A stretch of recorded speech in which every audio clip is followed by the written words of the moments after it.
જય સ્વામિનારાયણ. સહજાનંદ વિદ્યાલયના video lecture શિક્ષણમાં આપ સર્વ વિદ્યાર્થી મિત્રોનું હાર્દિક સ્વાગત છે. ધોરણ 12 રસાયણ વિજ્ઞાન પ્રકરણ 7 પી વિભાગના તત્વો.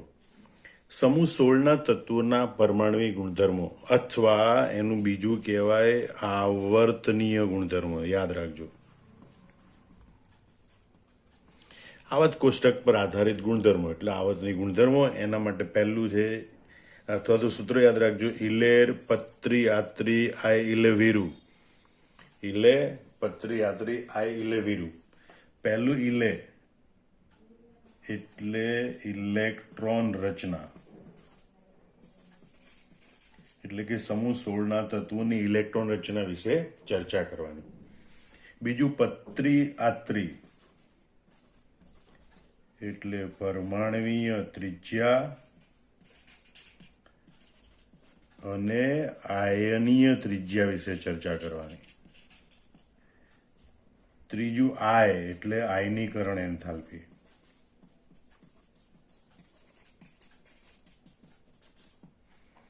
બરોબર, ડેલ્ટા એચ ઓફ આયોનાઇઝેશન. ત્રીજું ઇલે એટલે ઇલેક્ટ્રોન પ્રાપ્તિ એન્થાલ્પી.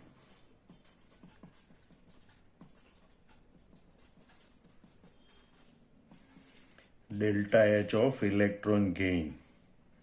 અને છેલ્લી વાત કરવાની વીરુ એટલે વિદ્યુત ઋણતા. તો આ બધા મુદ્દાઓની આપણે હવે વિગતવાર ચર્ચા કરીશું. પહેલો મુદ્દો આપણે જોઈએ ઇલેક્ટ્રોન રચના વિશે. સમૂહ 16ના તત્વોની ઇલેક્ટ્રોન રચના. તો એના માટે આપણે પહેલું સૂત્ર બનાવ્યું હતું ભાઈ, ઓય સલ્ફા સેલી ટેલી પોલી. સેલી ટેલી પોલી, પોલીને અલગ પાડવાનું. બરોબર, એટલે સૌથી પહેલા તો તત્વોના નામ સંજ્ઞા લખવાના હોય. પણ ઇલેક્ટ્રોન રચના માટે એક વાત યાદ રાખલો કે સમૂહ 16ના તત્વો છે એની સામાન્ય ઇલેક્ટ્રોન રચના NS2NP4 છે. એનો મતલબ કે બાહ્યતમ કોષમાં S કક્ષકમાં 2 ઇલેક્ટ્રોન અને P કક્ષકમાં 4 ઇલેક્ટ્રોન હોય છે. અને એટલે સામાન્ય ઇલેક્ટ્રોન રચના છે ને આપણે આવી રીતે પણ દર્શાવી શકીએ કે ભાઈ S કક્ષકમાં 2 ઇલેક્ટ્રોન અને P કક્ષકમાં 4 ઇલેક્ટ્રોન.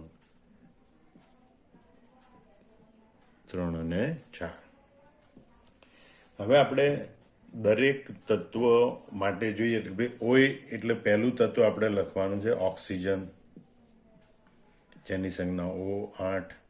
બીજું સલ્ફા એટલે સલ્ફર, એની સંજ્ઞા S, પરમાણુ ક્રમાંક 16. અહીંયા 8 ઉમેરવાથી મળે. બરોબર, 8, 18, 18, 32, 32 એમ ઉમેરવાથી આપણને તત્વોના પરમાણુ ક્રમાંક મળે. ઓક્સિજન પછી સલ્ફર, સલ્ફર પછી સેલેનિયમ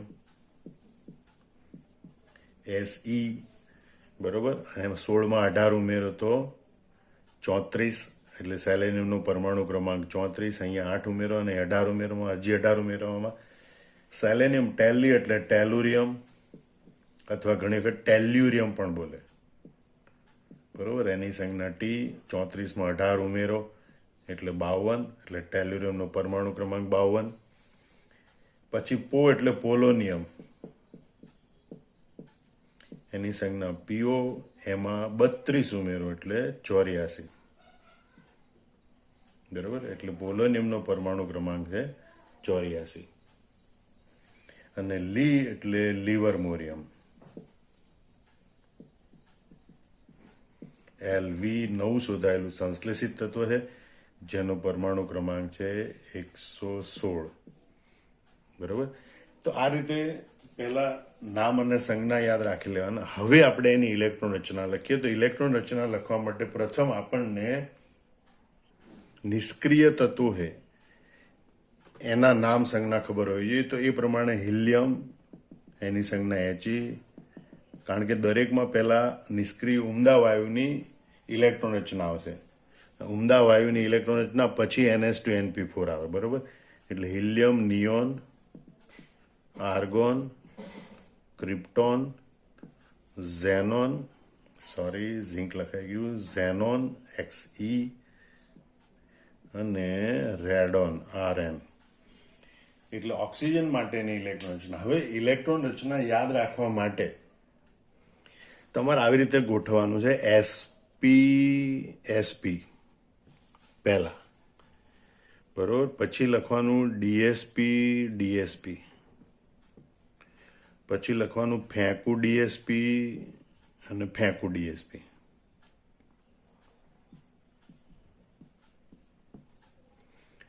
અહીંયા બીજું આવર્ત છે એટલે સામાન્ય ઇલેક્ટ્રોનના પ્રમાણે મુખ્ય ક્વોન્ટમ અંક 2 થાય એટલે 2s2 2p4. એટલે આપણે નજીક લખવું હોય તો લખીએ કે ભાઈ હિલિયમ કમ્પ્લીટ 2s2 2p4 એ ઓક્સિજનની ઇલેક્ટ્રોન રચના થાય. એટલે ઓક્સિજનની ઇલેક્ટ્રોન રચના હિલિયમ કમ્પ્લીટ 2s2 2p4. સલ્ફરની ઇલેક્ટ્રોન રચના, સલ્ફર ત્રીજા આવર્તનું તત્વ છે એટલે અહીંયા 3s2 3p4, બરોબર. એટલે સલ્ફરની ઇલેક્ટ્રોન રચના થાય neon complete 3s2 3p4. Selenium માટે જોઈએ તો સેલેનિયમ માટે આર્ગોન કમ્પ્લીટ ચોથા આવર્તનું તત્વ છે એટલે 4s2 4p4. પણ અહીંયા અંદરની બાજુની 3D કક્ષક એ સંપૂર્ણ ભરાયેલી એટલે એની ઇલેક્ટ્રોન રચના લખવાની argon complete 3d10 4s2 4p4. ટેલ્યુરિયમ છે પાંચમા આવર્તનું તત્વ છે, બરોબર. એટલે 5s2 5p4 અને અંદરની 4D કક્ષક ઇલેક્ટ્રોનથી સંપૂર્ણ ભરાયેલી હોય એટલે ટેલ્યુરિયમની ઇલેક્ટ્રોન રચના થાય krypton complete 4d10 5s2 5p4. અહીં ફેંકું DSP. અને ખબર હોય છે પોલોનિયમ એ છઠ્ઠા આવર્તનું તત્વ છે માટે 6s2 6p4, બરોબર. એની અંદરની 5D કક્ષક 10 ઇલેક્ટ્રોનથી ભરેલી હોય, એની અંદરની 4f કક્ષક 14 ઇલેક્ટ્રોનથી સંપૂર્ણ ભરેલી હોય અને માટે પોલોનિયમની ઇલેક્ટ્રોન રચના થાય 4f14 5d10 6x2 6p4. લિવરમોરિયમ જે નવું સંશોધિત થયેલું સંશ્લેષિત તત્વ છે તે સાતમા આવર્તનું તત્વ છે માટે 7s2 7p4. અંદરની 6D કક્ષક 10 ઇલેક્ટ્રોનથી સંપૂર્ણ ભરાયેલી હોય, એની અંદરની 5f કક્ષક 14 ઇલેક્ટ્રોનથી સંપૂર્ણ ભરાયેલી હોય અને માટે લિવરમોરિયમની ઇલેક્ટ્રોન રચના થાય radon complete 514 6d10 7s2 7p4. આમ આ રીતે તમારે આ તત્વોની ઇલેક્ટ્રોન રચના લખતા શીખવાનું. SP DSP ફેંકું DSP. બીજો પરમાણવી ગુણધર્મ જોઈએ આપણે યાત્રી બોલે તો પરમાણવી ત્રિજ્યા અને આયની ત્રિજ્યા. તો દરેક સમૂહમાં હોય છે એમ અહીંયા પણ સમૂહમાં ઉપરથી નીચે તરફ જઈએ એમ સંયોજકતા કોષ ઉમેરાતા જાય છે અને માટે પરમાણુ ત્રિજ્યા અને આયની ત્રિજ્યા પણ ક્રમશઃ વધતી જાય છે, જે આકૃતિ પર પણથી જોઈ શકો. પણ જો કે ઓક્સિજન પરમાણુ કદ છે અપવાદ રૂપે ખૂબ જ નાનું હોય છે. ઓક્સિજનનું કદ છે એ અન્ય તત્વોના પરમાણુ એના કદની સરખામણીમાં ખૂબ જ નાનું હોય છે. આટલું જ ખાલી યાદ રાખવાનું. દરેક સમૂહમાં ઉપરથી નીચે તરફ જેમ પરમાણુ ત્રિજ્યા અને આયની ત્રિજ્યા વધે એમ સમૂહ 16ના તત્વોમાં પણ ઉપરથી નીચે તરફ જતા પરમાણુ ત્રિજ્યા અને આયની ત્રિજ્યા વધે છે. ઓક્સિજન પરમાણુનું કદ એ અપવાદરૂપ ઘણું નાનું છે. ત્રીજો ગુણધર્મ જોઈએ આપણે આયનીકરણ એન્થાલ્પી, એટલે કે ઇલેક્ટ્રોન દૂર કરી ધન આયન બનાવવા માટે આપવી પડતી ઉર્જા. તો આપણે સમૂહમાં ઉપરથી નીચે તરફ જઈએ એમ પરમાણુ કદ વધે છે. પરમાણુ કદ વધે એટલે બહારની કક્ષાનો ઇલેક્ટ્રોન દૂર ગોઠવાયેલો ઇલેક્ટ્રોન કેન્દ્ર વડે ઓછા આકર્ષાયેલા ઇલેક્ટ્રોનને દૂર કરવા માટે ઓછી ઉર્જાની જરૂર પડે માટે આયનીકરણ એન્થાલ્પી ઘટે. આમ યાદ રાખજો, સમૂહમાં ઉપરથી નીચે તરફ જતા આયનીકરણ એન્થાલ્પી ઘટે છે. સમૂહમાં ઉપરથી નીચે તરફ જતા જેમ પરમાણુ કદ વધે તેમ આયનીકરણ એન્થાલ્પી ઘટે. પણ એક બીજી ખાસિયત યાદ રાખવાની કે આ સમૂહના તત્વોની આયનીકરણ એન્થાલ્પીનું મૂલ્ય સમૂહ 15ના અનુવર્તી તત્વોની આયનીકરણ એન્થાલ્પીની સરખામણીમાં ઓછું હોય છે. તમે જો સમૂહ 15નું તત્વ અને સમૂહ 16નું તત્વ, સમૂહ 15ના તત્વનું જે કદ હોય એની સરખામણીમાં સમૂહ 16ના તત્વનું કદ થોડું નાનું હોય અને એટલે સમૂહ 15ની સરખામણીમાં સમૂહ 16ના તત્વની આયનીકરણ એન્થાલ્પી વધારે હોવી જોઈએ. પણ એને બદલે સમૂહ 16ના તત્વોની આયનીકરણ એન્થાલ્પી ઓછી હોય છે. વધારે હોવી જોઈએ અને બદલે ઓછી હોય, બરોબર. તો એનું કારણ એ છે કે ભાઈ સમૂહ 15ના તત્વો છે એની ઇલેક્ટ્રોન રચના આ પ્રમાણે છે NH2NP3.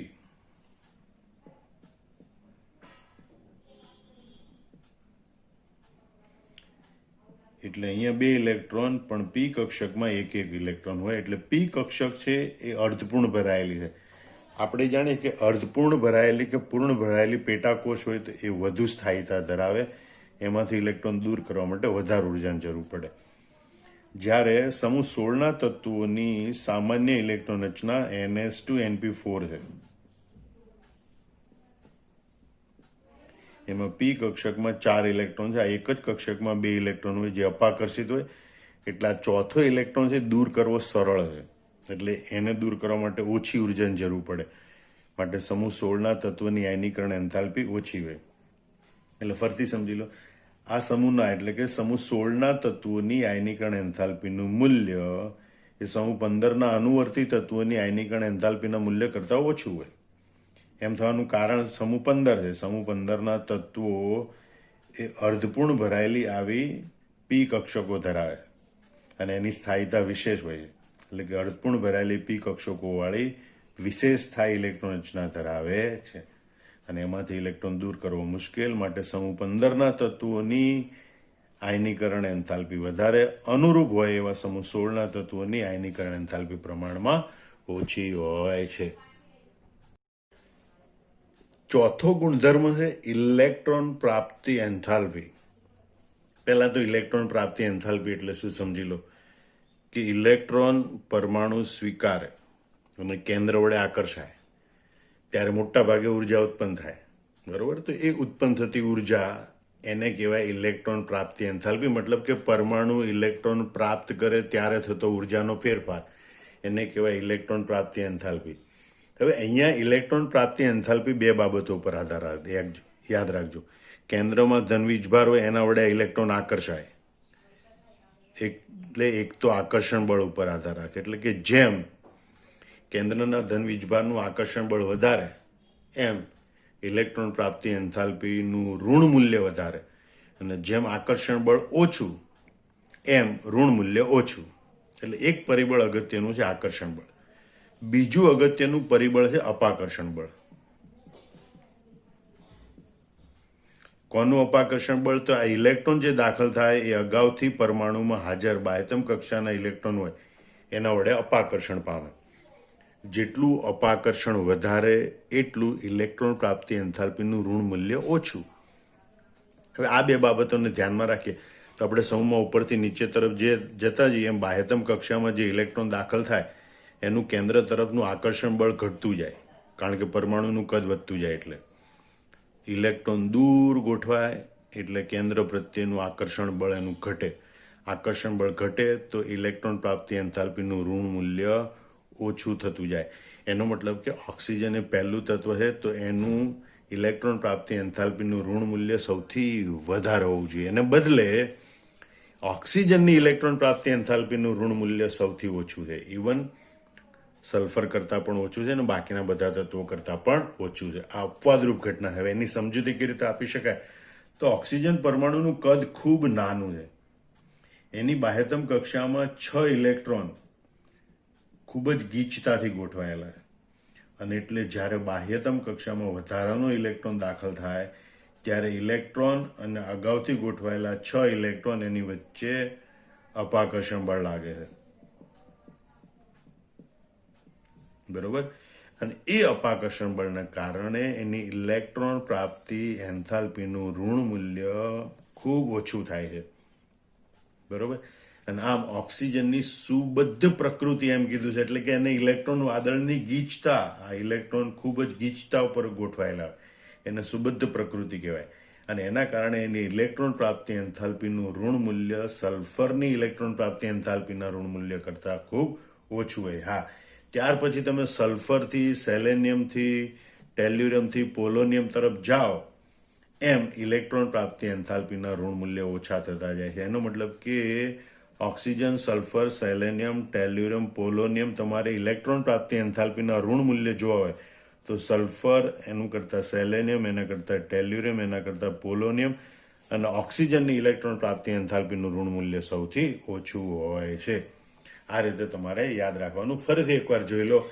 ઓક્સિજનની સુબદ્ધ પ્રકૃતિને કારણે તેની ઇલેક્ટ્રોન પ્રાપ્તિ એન્થાલ્પીનું ઋણ મૂલ્ય સલ્ફર કરતાં ઓછું હોય છે. ત્યારબાદ સલ્ફરથી પોલોનિયમ તરફ જતા આ મૂલ્યો ઓછા ઋણ થતા જાય છે. પાંચમો ગુણધર્મ જોઈએ વિદ્યુત ઋણતા. બરોબર. વિદ્યુત ઋણતા એટલે ભાગીદારીમાં રહેલા ઇલેક્ટ્રોન યુગ્મને આકર્ષવાની ક્ષમતા. તો બધા તત્વોમાં ફ્લોરિન તત્વ પછી ઓક્સિજન તત્વની વિદ્યુત ઋણતા સૌથી વધુ છે. મતલબ કે આખા આવત કોષ્ટકના 118 તત્વો પૈકી ફ્લોરિન તત્વની વિદ્યુત ઋણતા સૌથી વધુ અને પછી બીજા નંબરની સૌથી વધુ વિદ્યુત ઋણતા ઓક્સિજન તત્વની છે. ફ્લોરિનની વિદ્યુત ઋણતા 4.0 છે. ઓક્સિજનની વિદ્યુત ઋણતા 3.5 છે. આટલું યાદ રાખો. હવે સમૂહ ઉપરથી નીચે તરફ જેમ પરમાણુ ક્રમાંક વધે, જેમ પરમાણુ કદ વધે એટલે ભાગીદારીમાં રહેલા ઇલેક્ટ્રોન યુગ્મને આકર્ષવાની ક્ષમતા ઘટે અને માટે વિદ્યુત ઋણતામાં ઘટાડો થાય છે. આમ ઓક્સિજનથી સલ્ફરથી સેલેનિયમથી ટેલ્યુરમથી પોલોનિયમ તરફ જતા વિદ્યુત ઋણતામાં ઘટાડો થાય છે. એટલે વિદ્યુત ઋણતાનો ક્રમ આપણને આ પ્રમાણે મળે છે. અને એ દર્શાવે કે ઓક્સિજનથી પોલોનિયમ તરફ જતા ધાત્વી લક્ષણ વધે છે. ઓક્સિજન, સલ્ફર અધાતુ તત્વ છે, સેલેનિયમ ટેલિયમ અર્ધધાતુ તત્વ છે, પોલોનિયમ એ ધાતુ તત્વ છે. ફરીથી વિદ્યુત ઋણતાનો ગુણધર્મ જોઈ લો. બધા તત્વોમાં ફ્લોરિન તત્વ પછી ઓક્સિજન તત્વની વિદ્યુત ઋણતા સૌથી વધુ છે. મતલબ કે ફ્લોરિન પછી બીજા નંબરની સૌથી વધુ વિદ્યુત ઋણતા ઓક્સિજનની છે. સમૂહ ઉપરથી નીચે તરફ જતા પરમાણુ ક્રમાંક વધવાની સાથે વિદ્યુત ઋણતામાં ઘટાડો થાય છે. અને આ દર્શાવે છે કે ઓક્સિજનથી પોલોનિયમ તરફ જતા ધાત્વી લક્ષણ વધે છે. એટલે વિદ્યુત ઋણતાનું લક્ષણ આ હોય, ધાત્વી લક્ષણનું ક્રમ ઊંધો હોય. ઓક્સિજન કરતા, સલ્ફર કરતા, સેલેનિયમ કરતા, ટેલ્યુરમ કરતા પોલોનિયમ એનું ધાત્વી લક્ષણ વધારે હોય છે. આમ આ પાંચેય લાક્ષણિકતાઓ તમારે બરોબર મોઢે કરી લેવાની અને પછી નોટબુકમાં જાતે લખી નાખવાની. જય સ્વામિનારાયણ.